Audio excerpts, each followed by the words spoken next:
सिंध के वजीर आला मुराद अली शाह को वजीर मेहनत अब्दुल सलाम ने दुख भरा खत लिख दिया। दुख भरे खत में बड़ी कहानी उसने छाप दी। खत के अंदर काफी पॉइंटें उन्होंने बता दी वजीर आला सिंध को। मुझे हैरानगी हो रही है कि वजीर आला सिंध इतने बुलक्कड़ हैं या इतने नादान हैं, इतने बच्चे हैं कि उनको पता ही नहीं है कि सेक्रेटरी जो मेहनत है वो क्या कर रहे हैं। वजीर मेहनत अब्दुल सलाम ने जो वजीर आला सिंध को खत लिखा है, सेक्रेटरी वर्कर वेलफेयर बोर्ड के हटाए जाने के मुतालबात उन्होंने कर दिया है और काफी चीजें उन्होंने यहाँ पर वजीर आला सिंध को इल्म में लाने की कोशिश की है। कहा है कि सेक्रेटरी वर्कर वेलफेयर बोर्ड ने ऑफिस के लिए 80 करोड़ की जगह क्यों खरीद ली, पूछा तक नहीं, क्योंकि वजीर मौसूफ को शायद इल्म नहीं था कि सेक्रेटरी को किसी ने तो कहा होगा कि इतनी महंगी जगह या ऑफिस के लिए खरीद कर लें जो 3 करोड़ में मिल सकती थी, लेकिन उसने 40 करोड़ खती रकम खर्च कर दी। कहते हैं कि माले मुफ्त दिले बेरम। उसके अलावा सेक्रेटरी वर्कर वेलफेयर बोर्ड ने गवर्निंग बॉडी की मंजूरी के बगैर खतीर मालियत के ऑफिस के लिए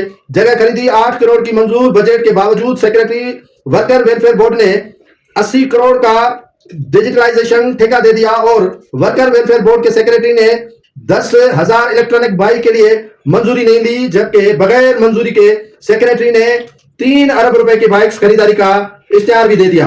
सूबा वजीर का वजीर आला सिंध को खत लिखने का मकसद यह था कि सेक्रेटरी मोहम्मद रफी कुरैशी को हटाया जाए।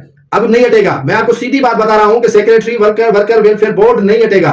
जितनी भी वजीर कोशिश करेगा वजीर हटाया जाएगा, लेकिन खटाऊ जानी जो वजीर आला सिंध अच्छी तरह जानते हैं कि सेक्रेटरी वर्कर वेलफेयर बोर्ड किसका रखा हुआ है, रफीक कुरैशी, और किसको ताबेदारी हासिल है इसी सेक्रेटरी को, और किसका बंदा है। ये सब कुछ जानने के बावजूद भी वजीर ने खत लिखा, लेकिन कहानी पड़ेगी मुंह की इसी वजीर को।